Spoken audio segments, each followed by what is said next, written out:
Le Maroc, trésor de l'Ancien Monde et musée de l'histoire humaine. D'où vient cette expression? Cette expression provient de l'écrivain et homme politique écossais David Urquhart, qui l'a utilisée dans son livre Les Piliers d'Hercule, un voyage de 1848. On peut lire. À l'instar de la Judée, bien que dans une moindre mesure, l'Espagne avait perdu son type originel, tandis que le Maroc, au moment de la conquête sarrasine, demeurait le trésor de l'Ancien Monde et le musée de l'histoire humaine. Répète, mon cher, répète. À l'instar de la Judée, bien que dans une moindre mesure, l'Espagne avait perdu son type originel, tandis que le Maroc, au moment de la conquête sarrasine, demeurait le trésor de l'Ancien Monde et le musée de l'histoire humaine. Le fait que le Maroc ait conservé le privilège de cet héritage est attesté par les constructions qu'il a immédiatement commencées en Espagne et par les récits qui nous sont parvenus sur la splendeur des édifices du Maroc.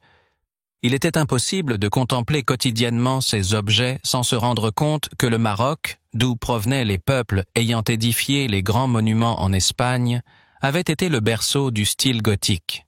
Ils étaient établis non seulement en Espagne, mais aussi dans l'importante île de Sicile et à l'extrémité sud de l'Italie.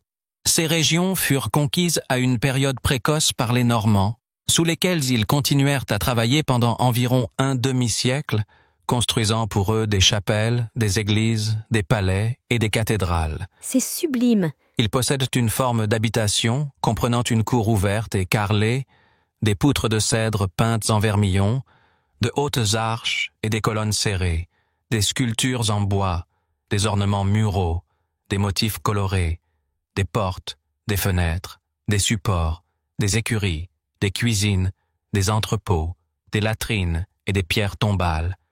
Tout cela différent de ce que l'on trouve à l'est, à l'ouest, au nord ou au sud. Ils ont des tapis comme d'autres peuples, mais dans leur propre style. Répète, mon cher, répète. Ils ont des tapis comme d'autres peuples, mais dans leur propre style. Des nattes, mais au motif typiquement marocain, des coiffes dont la forme leur est propre, des chaussures, différentes à la fois des pantoufles orientales et des bottes européennes, des serviettes, mais qui ne ressemblent pas aux nôtres. Ils ont également de la poterie, de la broderie et même un usage de l'aiguille.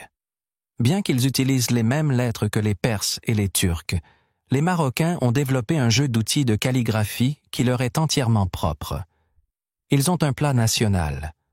À l'instar de tout ce qui se pratique parmi les hommes, leur costume est unique. David Urquhart fut l'un des premiers à promouvoir le hammam au Royaume-Uni, une tradition qu'il découvrit lors de son séjour au Maroc. Nous attendons vos commentaires et à la prochaine.